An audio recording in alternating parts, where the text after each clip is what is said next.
And hello, everyone. We are live today talking all about dissertations with our usual regular library live stream. So, hello, Tim. Hello, you've learned so well, Alex. I only had to tell you once not to count the last few seconds. I did it last time. I definitely counted it last time because I noticed myself while I was editing it. But don't worry, I fixed it today. Yes. So, Hmm. Tim, what are we talking about today? We are talking about the joy of dissertations or independent study or whatever you want to call it. We're going to. I think the way we set it up, Alex, is that you're going to ask me questions because you've actually not written a dissertation yet, which is interesting. No, I've helped with my partner doing hers a little bit, but I've never actually had the opportunity to write one. But Hmm. I am going to be writing one at the end of next year or this year. I'm going to be writing one fairly soon, so it's really good for me to get some advice and ask the questions I've got, but also a good opportunity for you in the audience today to ask any questions you've got about dissertations, and we'll talk about and outline the entire process of a dissertation. And Yes. Tim will give his advice at each stage, and I'll ask the questions that I have, and we'll really get a good discussion going. We should do, yeah. And it's. I think one of the things, and we've not even talked about this yet, Alex, but it'll be a bit like your podcasts that you're currently recording. Tell us some more about that because I'm really excited about those.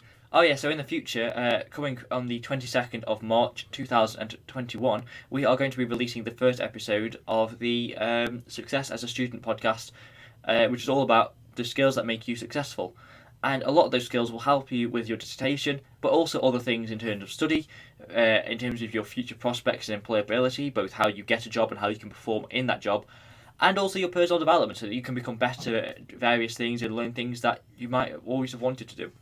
So overall, huge series, huge scope of it. It'll help out anyone, whether it's a student or not, and it's going really well so far.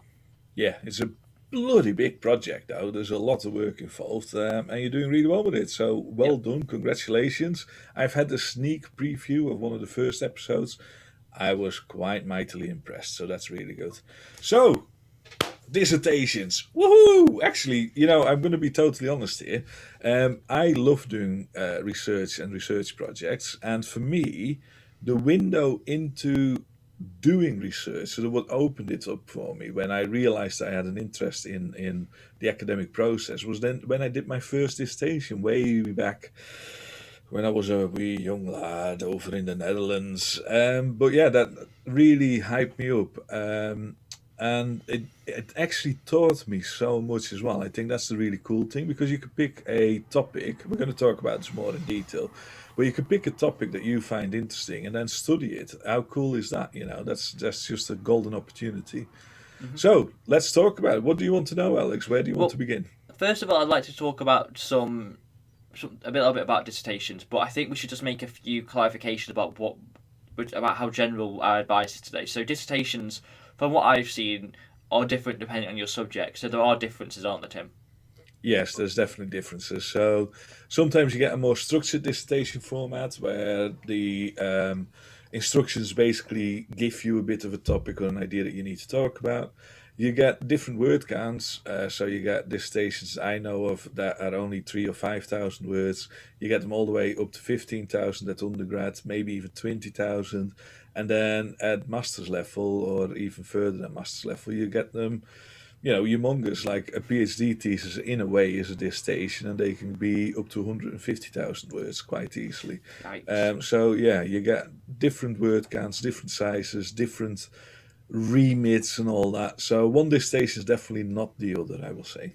So, with that in mind, everything we do today, I would take that with a pinch of salt. Of your dissertation might be slightly different, but a lot of what we say will apply to the general dissertation and most of them.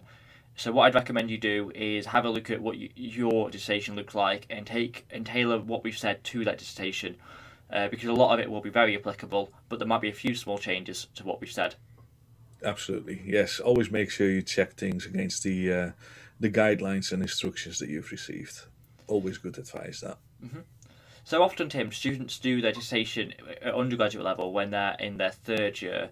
Um, but before the dissertation starts, is there any advice that you think students can bear in mind when they're planning for it in the future? Yeah, so one thing that I think is really important, because it's usually one of the biggest pieces of work that you'll be doing as a student, it has to be about something that you're actually interested in. So if you're sort of leaning one way to do a dissertation because you think it's going to be easy. I've come across this quite a lot. Oh yeah, I'll do this because it's easy. You're probably not going to enjoy it. If that's your motivation for doing a dissertation, you're probably not doing it for the right reasons. So one of the things before you even get to the dissertation that you can do whilst you are a student, an undergrad, is looking at the topics that you found interesting, that you've studied in the last 2 or 3 years before you get to the dissertation. And that could be, anything. It could be a very broad topic, or it could be a very specific niche of a particular topic that you found interesting. And that will really help you to understand what you're going to write about. So you can actually prepare a dissertation in advance in a way by understanding what you're interested in and what you're not interested in. So a quick example for that is I deal with a lot of nursing students over in Chesterfield, and they have to do a dissertation at the end of year 3, and they always seem to lean towards an area that they're really keen on. So one nurse is not another nurse. You can work in community, you can work in an ICU, you can work in A&E, and all of those work with different topics and different teams. And understanding that is something that drives your dissertation is important. When you get to it, it'll give you a better motivation to finish it, basically. So that's really interesting. So I really should start looking now then if my dissertation starts in December or September, I think it starts actually. So I should start really thinking about it early to get my head around what topics I might choose. Yeah. That's good advice, Tim. So do you have any other advice in general for dissertations before we get to some specific advice? I think, like I said, the key is that you will have to enjoy it because it will be a big piece of work. If you've never written a 5,000 or 10,000 or 15,000 word document before, if you are setting about writing something that you don't enjoy, you're going to struggle with it and you're really going to fight it. I also think that it's important to be realistic. So one of the things, and this applies the further on you get in your studies, but PhD students, for example, really suffer with this. They feel that their study, their research has to change the world. It really doesn't, right? So it's about the process, about learning, about your development more than anything else. And don't go into a dissertation, whether it's undergrad or master's or PhD level, thinking you're definitely going to publish from it and you're definitely going to be making the news because you've got such a world-breaking, innovative idea that you're writing about. It tends to not work like that. So make sure you're realistic about your own expectations as well. And make sure that you map them against what is expected for the module, for the course that you're on, what their requirements are. So you actually meet those requirements as well. I would say those are the key bits of advice in general, I would say. So have a look into what type of things are expected from me. So I think I've already got some guidance on that already that I can have a look at. Make sure it's something that I enjoy, so have a look at what I enjoy so far. And the third thing that you mentioned was to be realistic. So would you recommend then if I have some ideas already, do you think I should start speaking to one of my lecturers to see if they think it's realistic or feasible? I wouldn't start that too soon. So you mentioned next December, so you've still September got a is year. actually when it is, I've remembered. Oh, September. Yeah, if it's September, you could start thinking about that. Because one of the things, I don't know, it differs per program and how they've set it up. But in some programs, you're able to actually select your supervisor as well for your dissertation. So if you're actually early, it means that a lecturer that you're interested in working with because they understand the field, something like that, might be available. Whereas later on, later you leave it, the less likely they are to be available because of divvying the workload, basically. So it's definitely worth already having an idea of what area you want to go. But I wouldn't be too defined on it. So I wouldn't say, I want to do it about property law, and I want to look in particular at tenants in this particular area and the things that are going wrong. If you're going to go property law, that's good because you know that you need to find a lecturer that understands property law, but that's about it. I wouldn't actually start specifying it until I've had a bit of a think and a conversation about it. Definitely. I think the key for me is I would probably try and choose an area that I find interesting, and I currently struggle with that area, so I definitely try and put that one on what I avoid, even though there's a lot to research in that area. If I'm doing it for half a year, that's a long period of time that I'll be working on that project, and Yeah. I think something that you were going to mention later potentially is what do you do when you start to struggle with burnout potentially on that dissertation, and having a fun topic and already help alleviate that problem, reduce that problem, or stop it from happening. Yeah. So yeah, I think that's really good advice, Tim. So we've already mentioned a little bit about choosing a topic and a question, but do you have any other advice that you would give for that stage? Well, the pre-stage before you actually Yeah. start. So when you're choosing your topic, Um, well, I think we've covered it, Alex, to be honest. cool. So make sure it's something that you're interested in. Make sure that you don't get too defined on it, and make sure you understand that you're not going to, change the world because of a dissertation. Sounds good to me. So Tim, after you've chosen your topic, then what is the next step in the dissertation that students need to look at? So this is where we're going to talk about the diamond, I suppose, in a way. The Derby Diamond. If you haven't seen it, look it up. It's on our YouTube channel somewhere. I do a lovely 1.5 minute, I think, explanation of how to do it. But the key to any successful dissertation is understanding the subject that you're studying.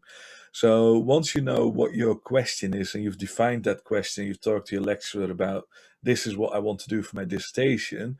That's when the research phase starts, and it really depends again on what type of dissertation you're doing, whether you're expect to do field research or whether you'd expect to do literature research, and get clear on what that is. Oh, Alex, you found it. Well done. Get clear on what it is that you need to do. But any good dissertation starts with doing desk research, and desk research basically is a word for sitting at your desk and finding out what literature is available to you on that particular topic. So I will use an example. I studied Cultuurhuis for my first dissertation in the Netherlands. Cultuurhuis is a Danish word for a way that library and public buildings are clusters. So in smaller communities, up to 10,000 people in Denmark, quite frequently you will find a Cultuurhuis, which is a library, a community center, local radio could be in it, local newspaper could be in it. It brings all these different things together. A lot of them have voluntary elements as well. So it's literally a house of culture, to translate it. And I started researching that because I found that idea really interesting, but also because the people that I was volunteering with were looking at a new library and were struggling, with the finance of it and what could they achieve and all that sort of stuff. So, um, what I did first, it was a relatively new phenomena, was see what is in the literature. What did people write about this? Because once you start to understand what people have already written about, you can also begin to sharpen your understanding of that topic, but also start to identify whether there's maybe a gap that people haven't talked about that you find interesting, and all those things. So the first really important step is always, as soon as you've got a sort of generic topic, starting to read and starting to get an understanding of the topic. I think that's probably a really important thing to highlight, and I think it's definitely something I'll do. So, when do you recommend doing this then? So, when do you recommend starting this reading? So it really depends on how your academic year is structured. If you have the time to, you might as well start even before you do your dissertation. So officially, the designated time for it. You can start reading about it beforehand because you can, even if you don't know the specific topic, if you know an area, if you know a field, by doing a literature search and by looking at the literature that's available, you can actually find interesting topics. So you could encounter, as we call it, it's called, what do we call it again? There's a word for it. No, it's literally information encountering. I'm trying to remember who wrote it. But by reading up on a particular area, you might well encounter something that you find really interesting. Mm. So one of the things that I found with the Cultuurhuis that I wasn't aware of before I started is that the Danish model works because local councils tend to fund all these different units, if you like. So they fund public libraries, they fund the local community center, they fund etc. etc. And because they do that, they're able to develop these nice, wonderful buildings. Some of them, there's examples, villages with 1,000 people, where there's a beautiful local community center with a well-stocked library and everything on it. So yeah, that really appealed to me, and I encountered that by accident, just by doing my field research. So, it's very interesting actually because I think it would help actually if you start reading early for you to tailor that question to something actually that could be original and well researched and that you'd enjoy. But also, it might be good. It's a bit like work experience, almost. Like you can test if you're actually going to enjoy this area and if it has legs before you start. And so you might actually find this area isn't for you, or this specific question isn't for you, and then you can do another one. Do you think that is right? Yeah, I think that's definitely true. So again, harking back to something I know, like the nursing field, quite frequently nursing students with a dissertation end up in the trap that they're studying something really medical that isn't really to do with nursing. It's more to do with a medical study, if you like. So, the efficacy of a medicine or something like that. And that's really difficult. So the sooner that you've got an idea of what you want to do, the sooner you can get told, actually, this is the wrong route, right? Hmm. So there's benefit in that as well, I think. But yeah, starting a bit earlier and finding an area that you like is really, really important, I think. So after you've done a bit of initial research, then what's the next phase in the dissertation process, Tim? So again, it really depends on the shape of the station, but the once you've got the initial questions sort of formulated and agreed with your lecturer, with your supervisor, that's when you start to pull in even more literature, and you start to think about what you want to achieve with your dissertation. So if you're doing a desk research based dissertation, which is one where you only do literature review and draw things from the literature and write about that and give your opinion or your sort of Findings. learned findings exactly about the area, then that's great. All you have to do is more research, write notes, and make it happen, basically. If you also have to do field research at this point, it would be a good idea as well to start thinking about how are you going to do that. So, for example, are you thinking of doing a survey? Are you thinking of actually interviewing people, doing a focus group? And what does that actually mean? What are the ins and outs with that? So, and again, it will have to be authorized as well. So, if you're going into the field to do a study, you might well have to apply for ethical approval. That sometimes happens within the department, Hmm. sometimes that happens outside the department at university level. So, you need to be really aware of that, and it's worth investigating what your requirements and needs are for that. So you saw this is the methodology phase, is that right?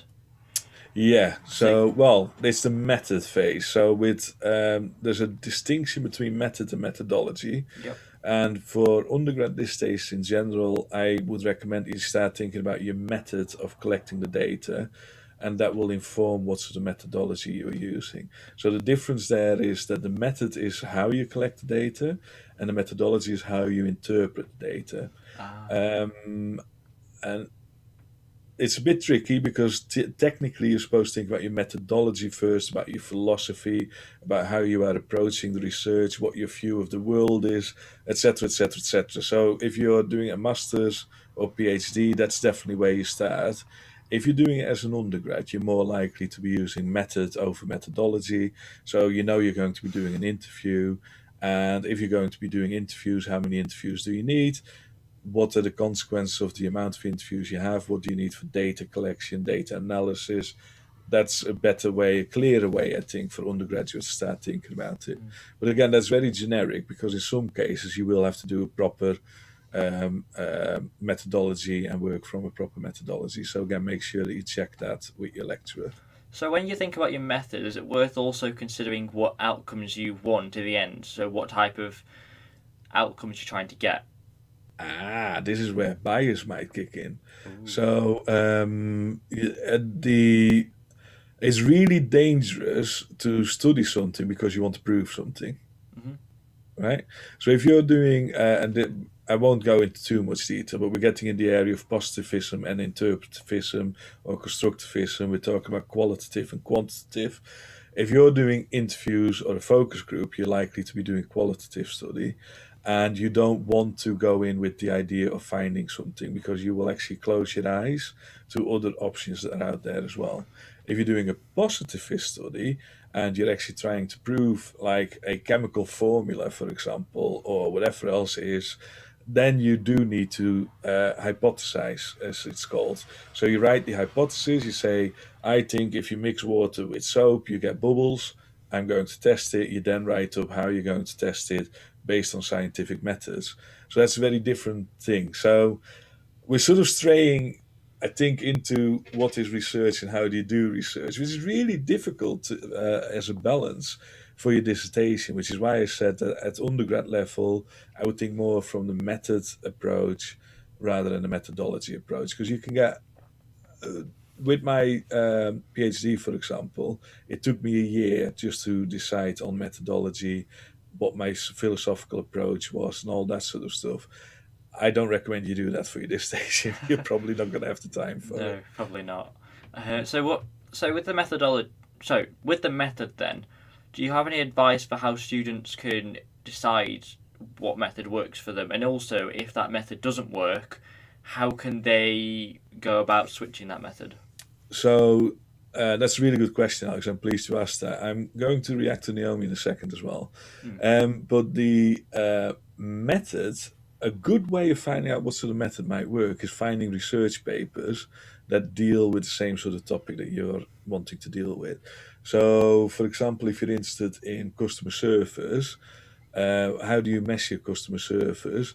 You may find that the easiest way to get an analysis of customer service is the amount of positive reactions left on what, at the airfield, you get those 5-star, how happy were you today, with smiley face and the frowny face, and Yeah, I wouldn't have said the airfield, but I would have well, or said the station, or they happen to be in places, don't they? yeah. Actually, the guys that invented that are really rich now, which really annoys me, because I could have thought of that plan, couldn't I? Like a paperclip.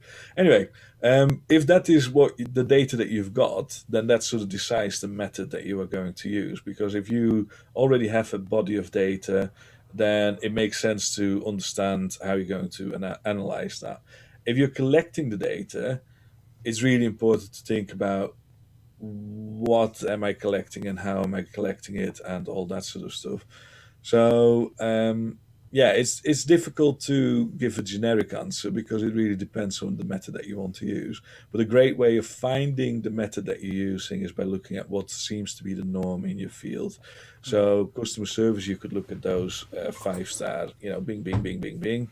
But you could also look at interviews with customers. So that's a very common technique.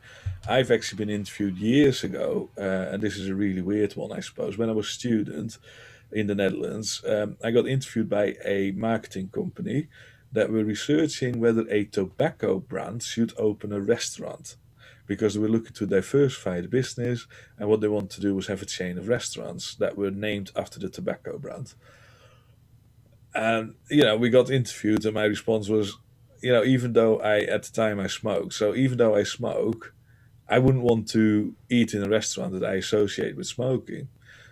They disagreed. Apparently, a lot of people apparently thought it was a great idea. That restaurant actually opened and lasted about a year before it had to close because people didn't want to eat there because it was associated with smoking. Anyway, that's an So, anecdote. so what you're thinking about then, the point that you made was when you're doing your research to get your eyes on the topic, also have a look at the methodologies that other people who've been successful in your area have used. And Yeah, also, if you did what you did, for example, you can look at their methodology of how they did their research and conclude, okay, why did yeah, that methodology not work? And exactly. why? So it's really evaluating what other people have done and benefiting from their processes and seeing what other people have done in the past.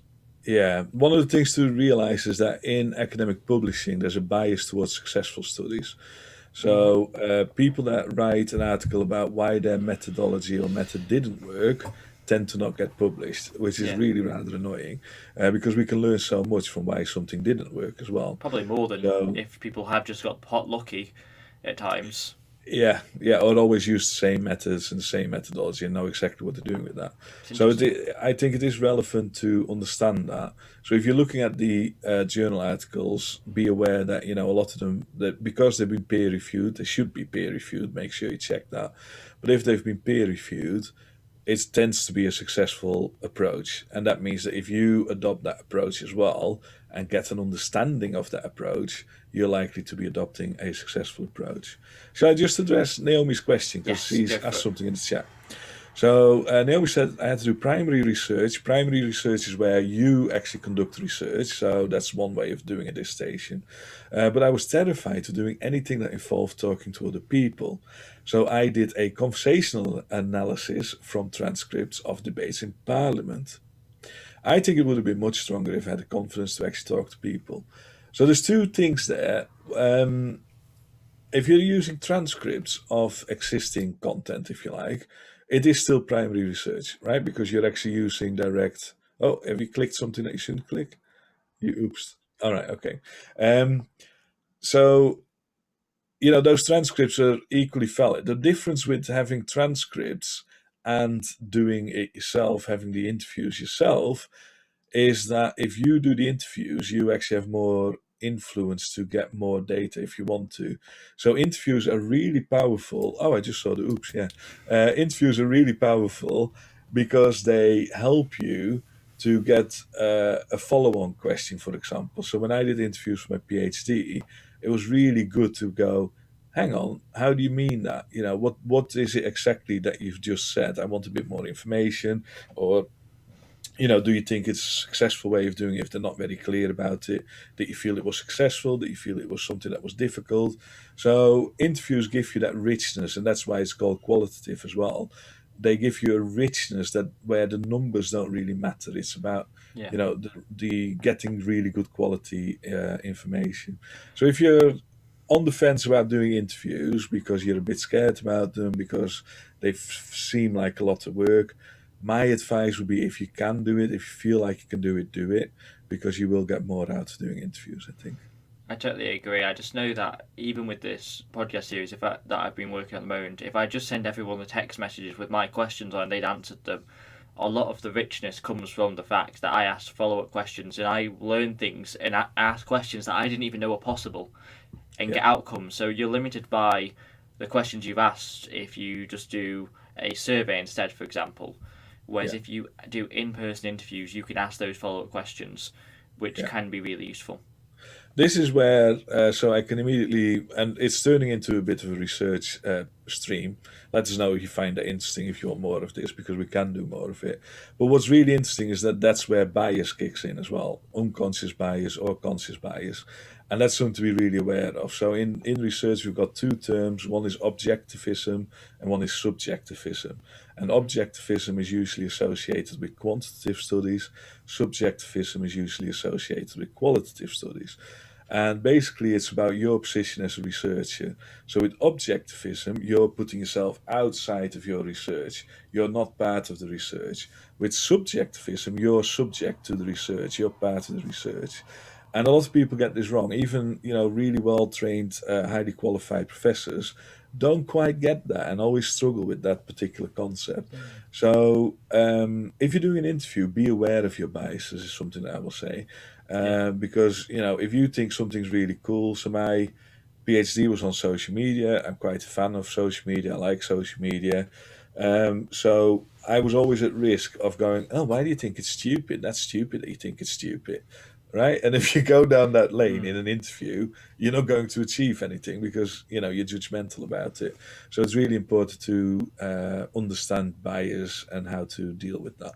There's also biases in the questions that you choose to ask as follow-up questions. Absolutely, I know yes. for a fact that there's definitely subjective bias in the series that I'm making because if someone says something that links to an idea that I think is good, I'm going to highlight that.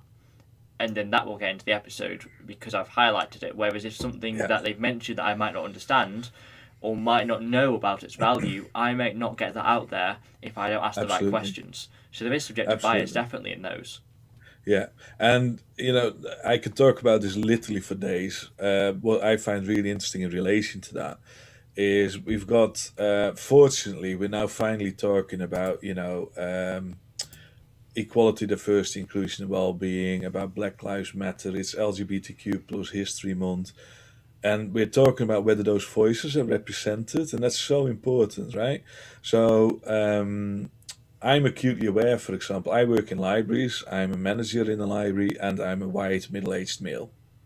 And weirdly enough, a lot of management positions in libraries, proportional to the workforce, are men in management roles. So why is that? Right? And when you start thinking about that, not just in research, but just in general, you can get so much more out of life and understanding of what's right and wrong by actually understanding your position of privilege and things like that.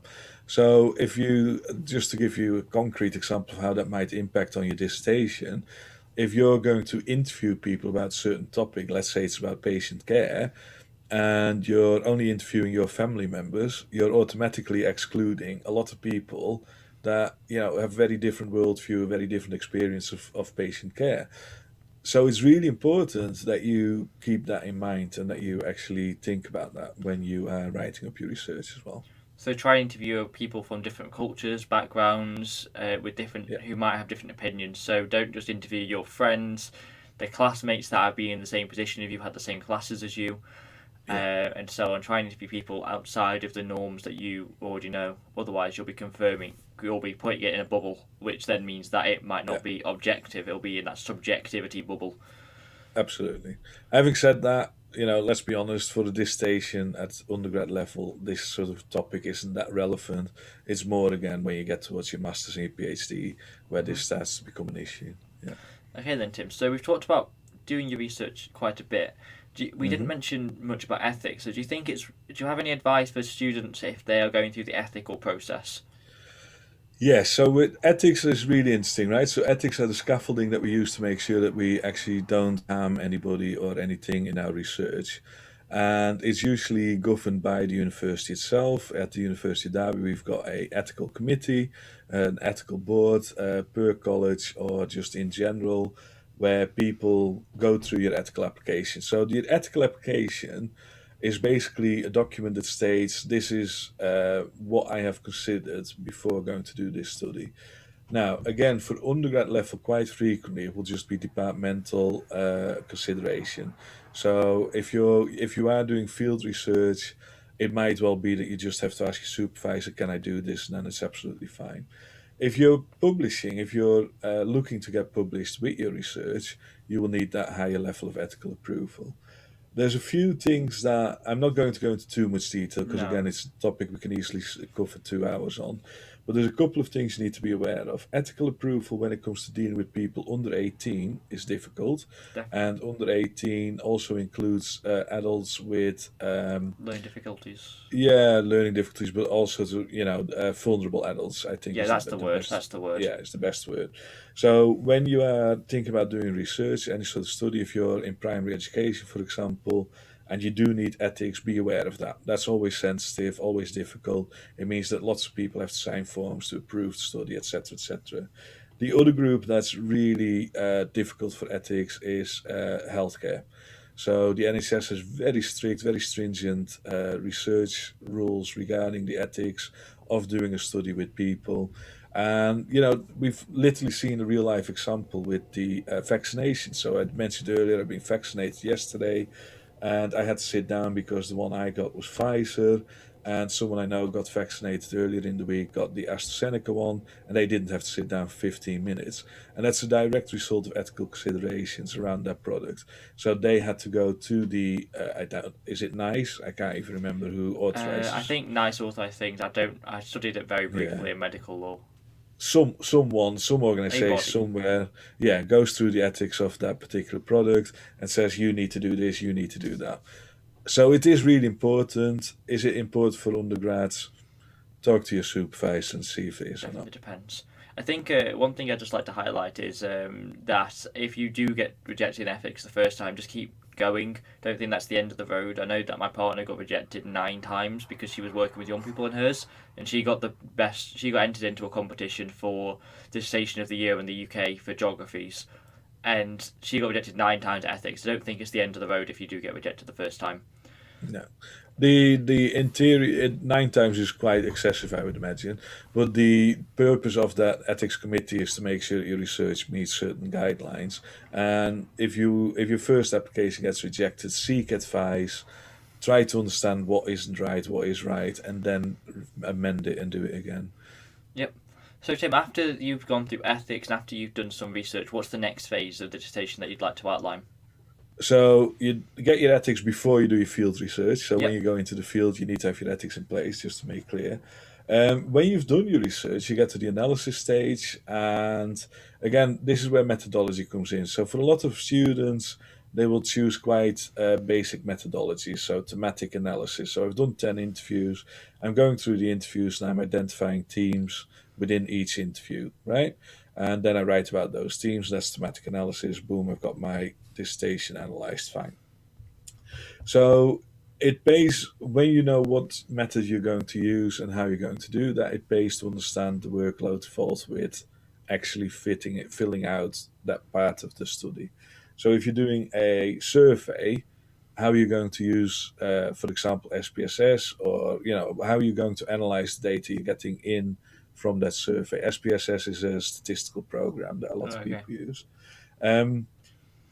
So you need to do that, right? When you've got your data, you then need to analyze it. You need to draw conclusions from the data, and you need to write them up properly. And again, this is very different for very different research areas. Do it in the best way that you can. Remember those papers that you saw earlier that might give you a hand on what is important in terms of analysis. Do you need an R number? Within COVID, so let's use R numbers. Or do you need to, highlight particular areas? Whatever it is, this is where you do that. And it can actually take a lot of time, whether you've done quantitative or qualitative. So just organizing the data of 300 survey answers can be quite a big chore, and it can mean quite a lot of, sitting behind your computer, moving stuff into Excel tables and all that. And that's just the way it is. So get on with it, I'd say. So yeah, try and get on with it. Try and make sure you organise the data. Try and make sure you analyse it. Would you recommend with the analysis being critical? Yes, you have to be critical throughout. So critical is interesting because there's all sorts of connotations to that word in relation to research. But yeah, you have to be critical. You have to make sure that you test everything. So if you're doing a quantitative approach with numbers, if you calculated something, calculate it again. Use different methods to calculate it as well. Make sure you get it right. If it doesn't look right, it usually isn't right. And also be very careful.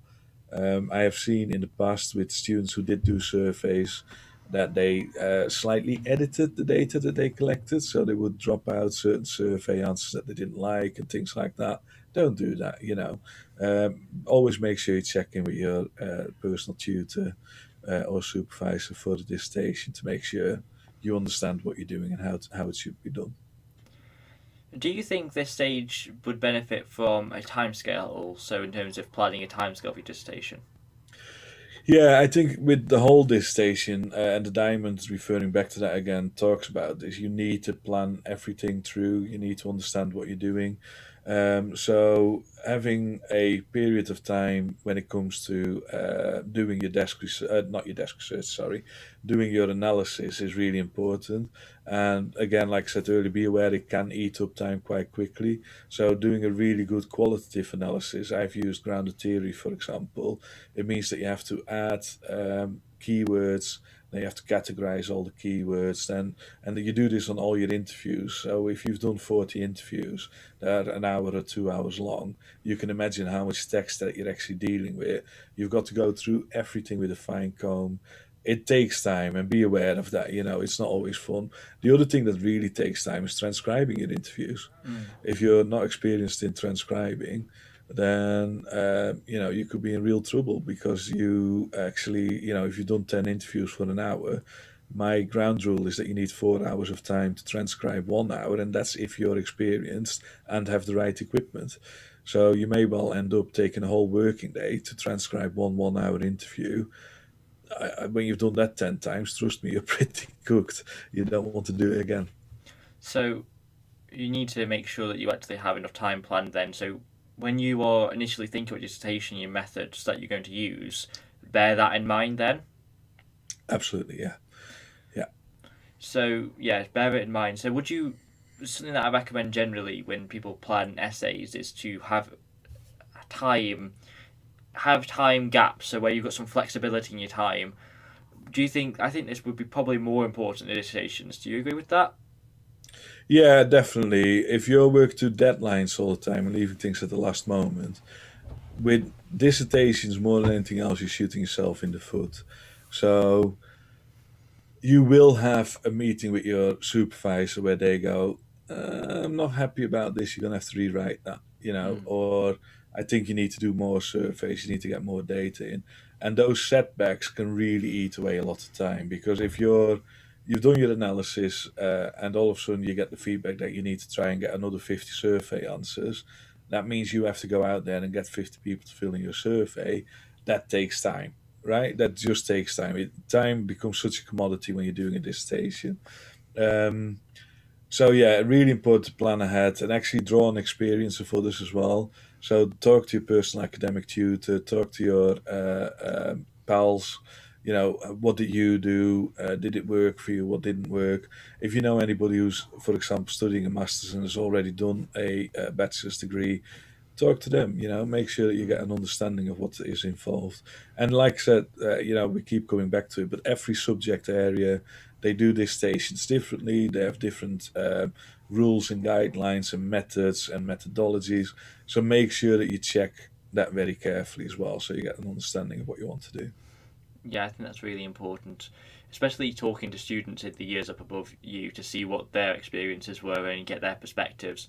I think you can Yeah, learn a lot about what their reflections are. yeah, So I know some students in the years above me were saying about how they just were so busy. Hours were due in for March, and they were saying about how busy they were because they left it too late and they wished they started earlier. And then yeah, my friends were like, "Oh, so I start really early," um, and yeah, that worked for them, I think.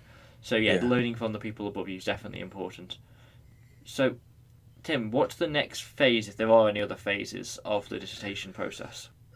So now we get to according to some people, the most exciting, and according to some people, the most dreadful phase, and that's the actual write-up, isn't it? I am So always afraid throughout of this, writing. yeah, throughout this process, you've made loads of notes, you've done loads of writing already, and now comes the point where you have to fit it into the document that you are going to hand in. And again, this takes time. You know, writing just takes time. If you do it right, it costs you a lot of time. Make sure you get it right. So um, I'm trying to think of things that are relevant. I'm going to talk about someone who's doing a literature review in this case. So I'm going to stop talking about doing research and all that because we can literally talk about that forever. Yeah. Let's say you've done a literature review. If you have seen my diamond video, you will know that you are taking notes whilst you are reading, and those notes actually become the foundation for what you are going to be submitting. And that's really important to understand. So, that note taking during your reading is really key because you will already write a lot of the content that you are going to be submitting later on. Your analysis, whether you've done a critical literature review or whatever else it is, your analysis of that literature is going to help you understand what you need to write in your dissertation. So that's the first thing. Make sure that you understand that you've already written a lot and copy and paste that and use that. Hmm. Never ever start writing the proper document by opening Word, having a blank screen in front of you, and go, okay, so I did this dissertation, blah, blah, blah. It's never going to be a good piece of work. Make sure you hark back immediately to the stuff that you've researched before. Um, and then, you know, writing is writing. Some people can write 10,000 words a day. Well, that's probably a lot, but I can probably write 4 or 5,000 words a day without too much difficulty once I've done the research. Other people can write 200 a day. And you need to be aware of that. You know, if you've never written an essay, for example, it's going to take longer. At the same time, this station in a way is like writing your essay. You will know how many words you could put to paper, commit to paper, and how happy you are with it. You will also know whether you need to go back to it to redact it all, whether you need to edit it all or not. So don't be too scared of that stage. One of the things I always say is make sure, let's say you start your writing stage 20 days before your planned first draft. If you break down 10,000 words over 20 days, that's only 500 words a day. 500 times 2 is 1,000 plus 0 Yeah. is 10,000. Yeah, I was I'm just good checking at that calculating. maths. I know, I can see you. Right, so that's 500 words a day. You will want some free time and all that, so commit to doing 700 a day, right? If you go in with that attitude, you will break down that whole big mountain of 10,000 words really It's nicely. so surprising how that works. Even with Division, I've just read two 400-page books, and I look at those and go, "Wow!" But I just broke it down over time, and it worked. And so I assume Yeah, the same with dissertations. Even if you can write yeah, less than that, just work out how many words you can write a day, Yeah. and then work out how many days you need to write that with a gap. Yeah, I was really, and this is sort of a bit of personal insight, but with my PhD, I was really struggling with my mental health at some point, sort of in the middle, and my write up had been really floundering. And at some point, my supervisor said, Tim, if you just write 200 words a day, every working day, not even in the weekend, then if you count all that up, you will have finished your thesis before the deadline that we've set you. So just commit to those 200 words a day, and I did, and it worked, you know. And at some point, once you've started, once you get your 200 words done for that day, sit back, have a cup of coffee, do whatever you like. But you begin to write more and more and more because you're getting into the flow of it, and that's really important. So never beat yourself up, even if you only wrote a few hundred words. It's about doing it. It's about getting on paper, and then the very important thing. Sorry, Alex, to carry on, but have that second and third draft planned in. Your first draft is never going to be perfect. It's not intended to be perfect. You have to go back to that at some point and rewrite it, and that's normal. You have to calculate that as well. Yeah, what I was thinking then is about how when we were talking about how planning time in, was don't just plan to finish writing like a few days before the deadline. You've got other stages as well, like adding your proofreading Yeah, it, which is what I call redrafting in my own eyes, and then referencing as well. That takes time too. Plus, if yeah, anything, if your dissertation supervisor looks at something and gives you feedback or setback, you need to be ready for that and have time planned in. yeah. At least that's what I think from what I've heard. Please get in the habit. Please get in the habit. I'm not aiming this at you, Alex. But when it comes to referencing, as soon as you read something that you know that you will be using or likely to be using, write the reference straight away. Don't leave Yep. it until the last moment because you will forget where you read it. You will forget what book it was. You will have brought it back because someone reserved it, whatever it is. And all of a sudden you're scrambling around for an hour trying to remember what the bloody title was. Don't do that. Just do it when you've Yeah. got it. Yeah. If you need any help with the referencing, I know I'm running a referencing workshop this afternoon, and that point is in there, Tim. Yes. 100%, because it happened to me once in my second year. I'll discuss that later on. Or if you've already attended it, then you will have heard that story before. Yeah. Yeah. So, Tim, after that stage, then, is there any other parts of the dissertation that you'd like to discuss at all? Um, no, well, we've talked about the drafting. I think that is really important. I think there's something else that I do need to discuss, and that's that relationship between you and your supervisor is really Definitely, yeah. important. So, you're not doing a dissertation on your own, or you shouldn't be doing a dissertation on your own. You should be having contact with someone who's done that before, who understands what a dissertation is and what academic writing is and what that all means. Make use of that. It is so important to make use of that because they will actually be able to tell you what they're looking for in the dissertation. And even though it's not, you know, they're not going to proofread it and give you direct pointers of what you should be putting in and not putting in, it's your only contact with someone who knows that subject area better than you do. So use them. That's what they're there for. And don't.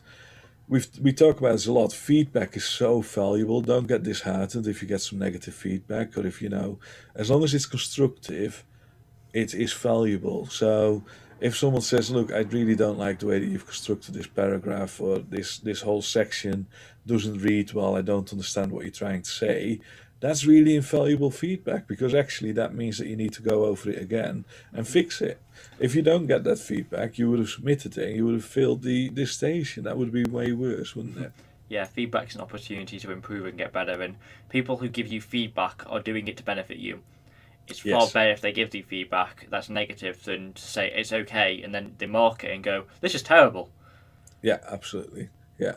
The other thing I will say is each academic tutor, each supervisor will have a set amount of time that they have to spend with you. Find out what that is, ask them, and don't try and exceed it. So, one of the things that happens that is really annoying for people that are academics, that are supervising these stations, is that some students are really needy to the point where it's unfair to the other students. So if you're emailing your supervisor every 3 seconds and expect an answer every 3 seconds, you know you're probably doing it wrong. You need to stand on your own feet because the this station, a lot of the time, the idea behind it is that you can stand on your own feet and that you demonstrate that you can. Because, at the end of the dissertation, you will be a graduate of the University of Derby. So if during the dissertation you still need lots of hand holding, then, you're giving the wrong signals, is basically what I'm trying to say. Yeah, it's an independent study, and you have got Yeah. people there who can help you and guide you, but they are guides, not people who will write the work for you or do the research for you. They may occasionally, if they're very nice, point you in the direction of a relevant paper that you should read, but they aren't going to read the paper for you, and they aren't going to put that work into your stuff. So Yeah, absolutely. use them for what they're there for, but don't abuse or overuse them. Yeah, yeah. I love how I'm giving advice, even though I'm not done a dissertation on Well, this. to be fair, Alex, a lot of this is related to what we talk about all the time anyway. Yeah, I have supported a dissertation with which has done well in the past, and I've heard reflections of other people as well on that issue. So Tim, what happens if you get involved in a bad working relationship with that supervisor? Do you have any advice for that?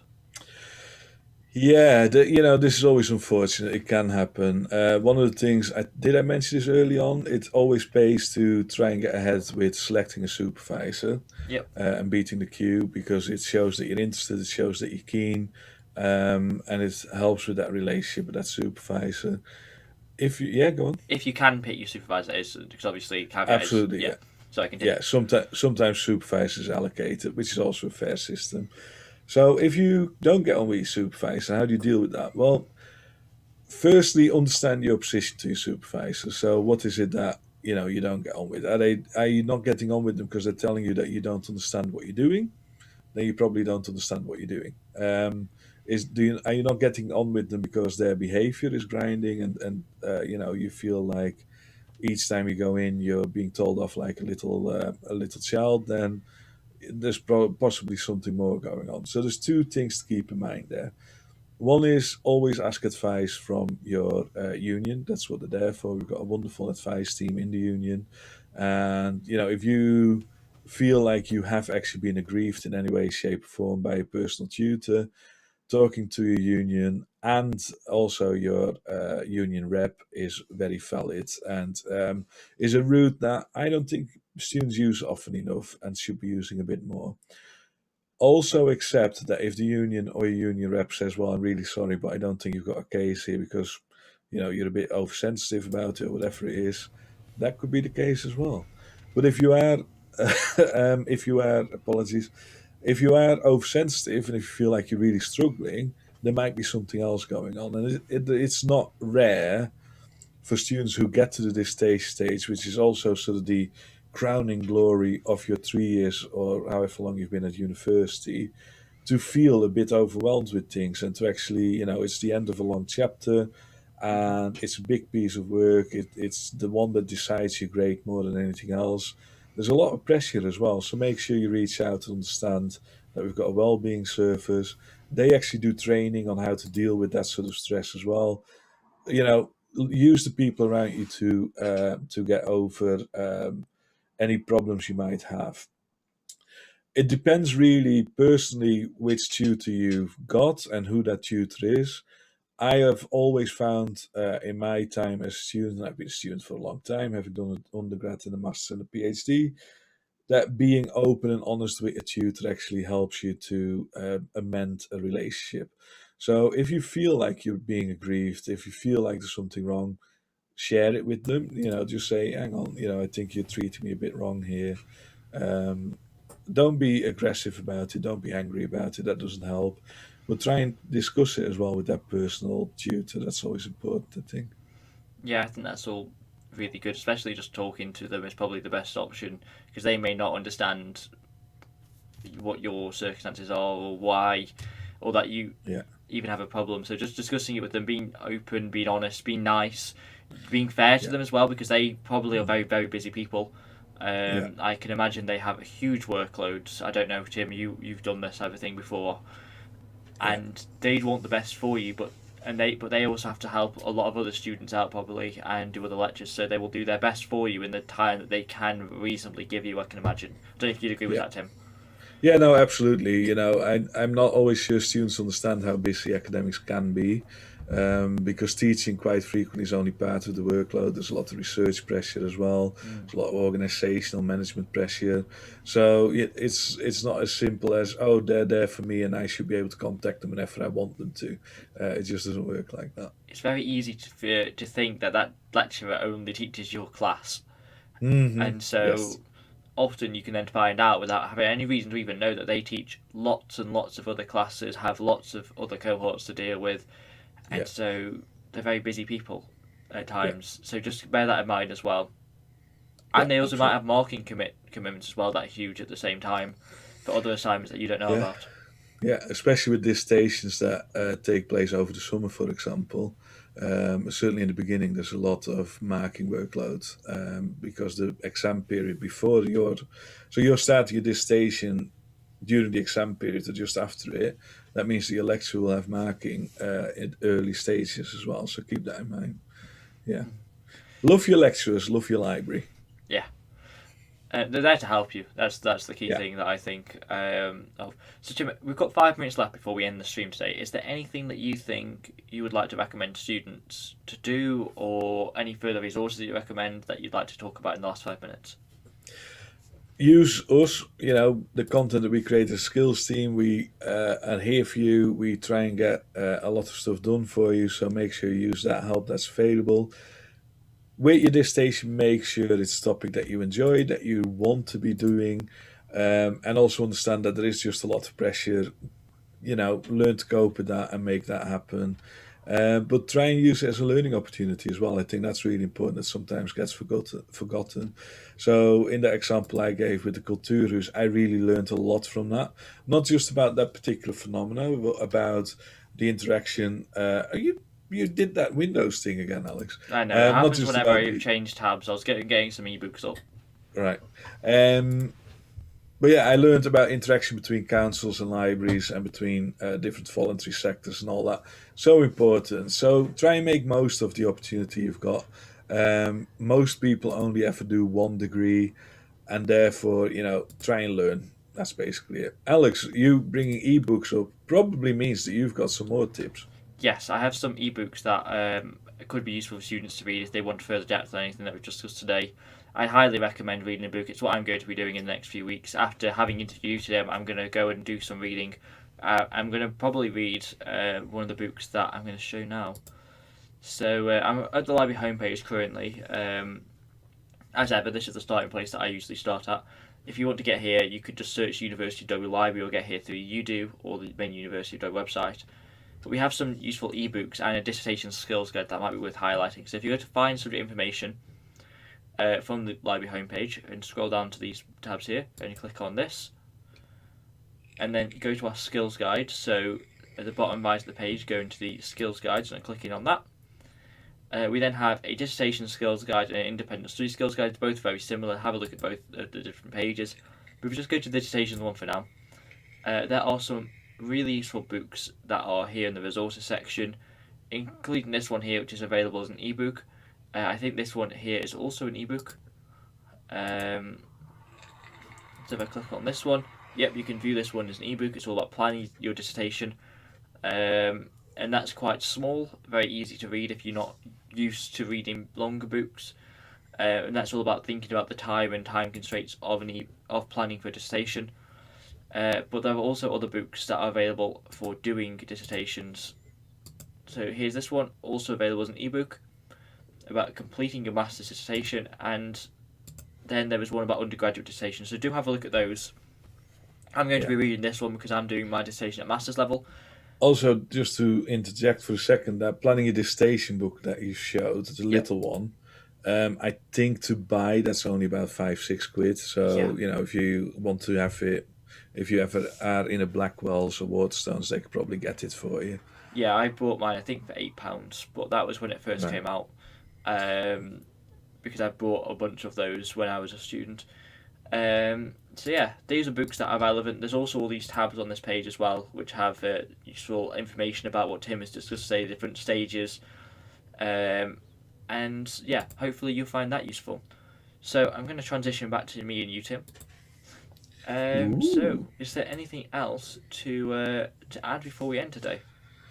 We haven't got any more questions, so I think that's it, isn't it? We've done an hour. My chair is creaking, so I must be getting tired and needing to walk.